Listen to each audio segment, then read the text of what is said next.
Wat Rakhang's Legacy, Part 1. The Dedicated Disciple and His Sacred Phra Somdej. Welcome to Part 1 of our two-part series, exploring the lives of two significant monks from Wat Rakhang. Today, we delve into the inspiring story of Luang Pu Nak, a revered abbot, and his deep connection to this historic temple. We'll explore his spiritual journey and, importantly, his pivotal role in the creation of the highly sought-after Phra Somdej amulets, following the sacred traditions passed down. Welcome. Today, we delve into the remarkable life and enduring legacy of a truly revered figure in Thai Buddhism, Luang Pu Nak of Wat Rakhang Kasataram. This esteemed monk, a spiritual descendant connected to the legendary Somdej Phra Put the Chanto, left an indelible mark through his deep spiritual practice, his compassionate nature, and the sacred Phra Somdej amulets he created. Born as a boy named Nak in Nakhon Ratchasima, his early life hinted at a path of learning and devotion. Eventually, his pursuit of knowledge led him to the esteemed Wat Rakhang in Bangkok, where he became a disciple and diligently studied Buddhist scriptures, excelling to become a highly learned monk, even recognized by royalty. Beyond his scholarly achievements, Luang Pu Nak was deeply involved in the creation of Phra Somdej amulets, following the traditional methods passed down from Somdej To himself. He meticulously gathered sacred materials, including old Phra Somdej powders, and consecrated the newly created amulets with intense meditative focus and spiritual power. These Phra Somdej amulets created by Luang Pu Nak are highly sought after to this day, believed to possess potent Buddhakun, encompassing blessings of loving-kindness, popularity, fortune, and protection from harm. His unwavering dedication to these sacred objects and the rigorous consecration ceremonies he performed have cemented their reputation for efficacy. Looking back over a century ago, in the land of the Korat Plateau, or what the local people have familiarly called Korat to this day, a boy named Nak was born on August 1, 1884, corresponding to Friday, the 10th waxing moon of the 9th lunar month in the year of the monkey. He came from a family with wealth and high noble status. His great-grandfather held the noble title of Luang Reng, and his paternal grandfather was Kun Prasit, U, the tax farmer of Korat in that era. His grandmother's name was then Chim. His father was Nai Pom Maruang Siti, and his mother was Nong Swan, daughter of Phra Wiset, Thong Suk, and then Im. He was the firstborn of 4 siblings, 2 sons and 2 daughters. Everyone knew Korat, over a century ago, was as distant from Bangkok metropolis as if it were on another planet, because transportation was not as convenient as it is today. There were no railways or proper roads for travel. Luang Pu Nak recounted that in his childhood, the area just outside Korat town was a desolate forest, teeming with various ferocious wild animals. The path to reach the capital city of Bangkok was an incredibly arduous and dangerous wilderness, so much so that it was called Dong Phaya Yen or Dong Phaya Phai, Jungle of the Cold Lord or Jungle of the Fiery Lord, where many met their end in this perilous region. Nowadays, people born in this era might not know or have forgotten these names. The boy Nak, like other local children growing up, desired to acquire knowledge to bring honor to his family lineage. However, there were no schools in Korat yet, only temples. Therefore, his parents entrusted young Nak to Phra Kru Sangka Vikan, who was his uncle, at Wat Buang near the Chumpon Gate, which exists today. He received appropriate instruction in various academic and religious disciplines under his care, leading to his ordination as a novice monk. Due to his intelligence and aptitude for learning and understanding intricate subjects, his Pali and Thai language teachers advised him to travel to study further at reputable institutions in Bangkok for his future advancement. At the age of 13, novice Nak sought an opportunity to travel for several months. The chance arose when a caravan of over 30 oxen and carts was traveling to Bangkok. He asked to join them, and his wish was fulfilled.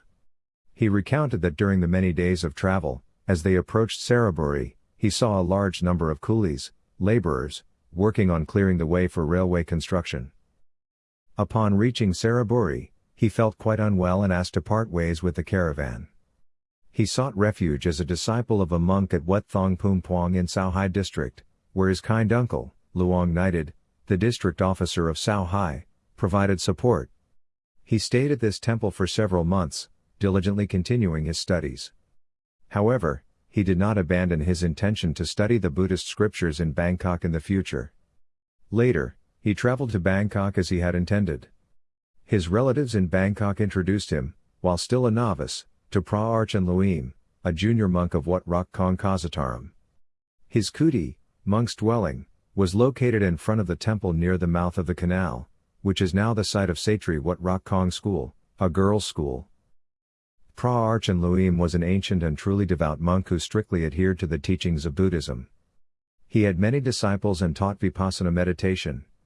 He diligently imparted various knowledge with love and compassion because novice Nak was obedient and intelligent. At that time, the abbot of Wat Rakhang Kasataram was Phra Dhamma Trailokachan, who was later elevated to Somdej Phra Putha Kosachan. This esteemed Somdej was a disciple of the previous Somdej, Somdej Phra Puthachan, To Phramarangsi.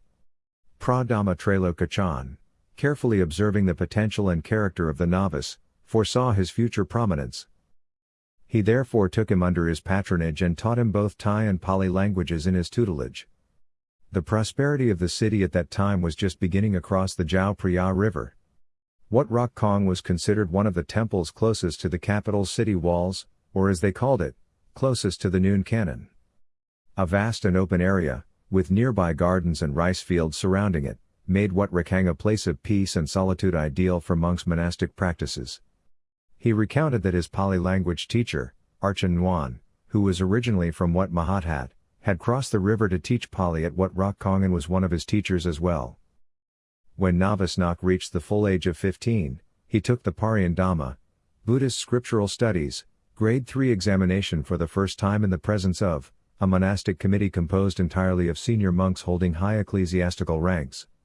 It turned out that novice Nak passed the examination, and received royal offerings for the 8 requisites from the very hand of His Majesty King Rama V. Novice Nak became a Maha, great scholar, of 3 grades, fulfilling his aspirations. He continued to study diligently. At the age of 21, Nak passed Parian Dhamma Grade 4 in the royal presence. The achievement marked him as a remarkably learned individual, a rarity in an era with few successful Parian examinees. Only a few monks and novices passed the Parian examinations each time. During that period, the abbot, Phra Dhamma Trailokachan, sponsored novice Nak's ordination. Having reached the appropriate age, Nak became a fully ordained Buddhist monk. Senior monks with high ecclesiastical ranks were invited to serve as Upajjhaya, preceptor, and Kamavajajarn, ordination preceptor. To beautifully grace this auspicious and memorable ceremony, held in a setting of deep tradition before the revered main Buddha image, a focal point within the ornate Ubasot of Wat Rakhang Kasataram, a place of immense spiritual merit, as follows.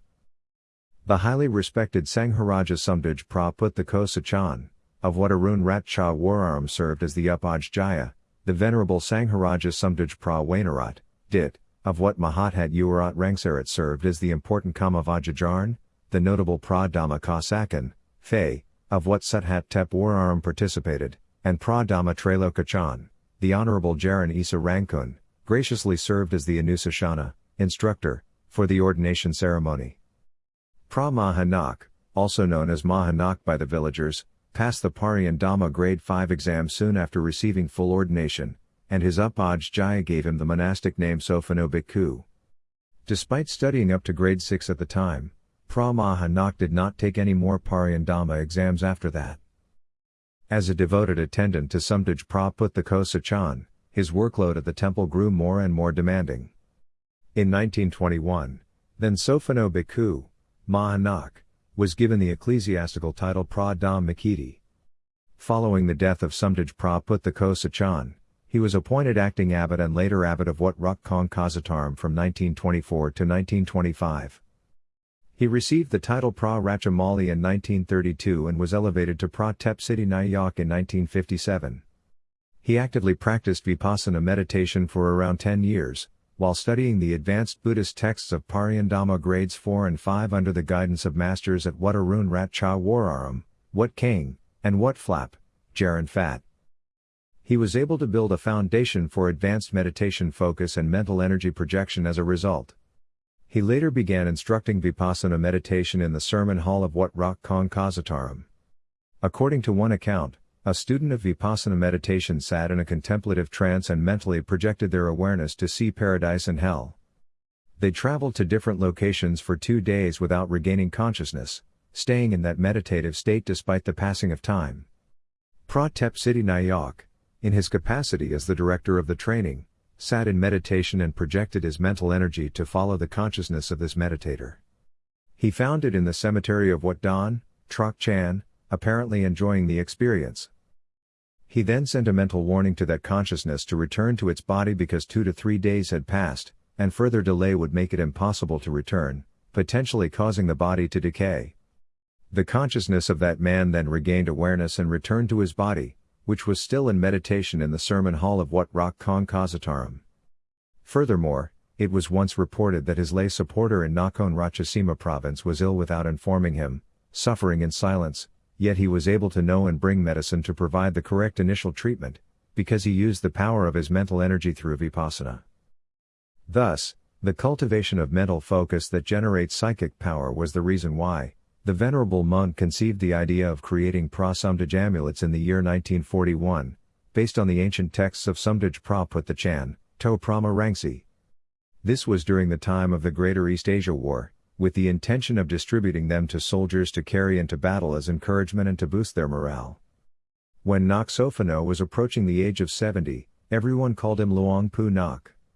Although his physical body aged and deteriorated with time, he did not neglect his religious duties.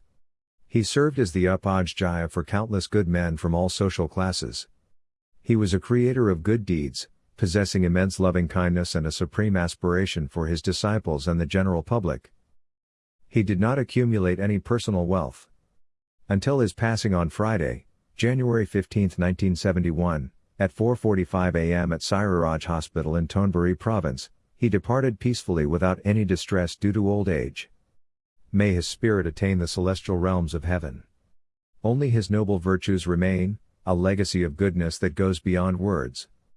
With a total lifespan of 87 years, Luang Pu Nak dedicated an extraordinary 75 years to the monastic life, a testament to his profound devotion. For an impressive 47 of those years, he also held the esteemed position of abbot, guiding his temple and its community. This extensive tenure in both the monkhood and as an abbot firmly establishes him as one of the longest-serving and most deeply respected spiritual leaders of his time. Luang Pu Nak was a senior venerable monk in his late 80s, with a plump physique and a face full of profound loving-kindness and unwavering compassion. He possessed beautiful moral conduct, practiced Dharma regularly and diligently, and had a high level of spiritual power and inner peace.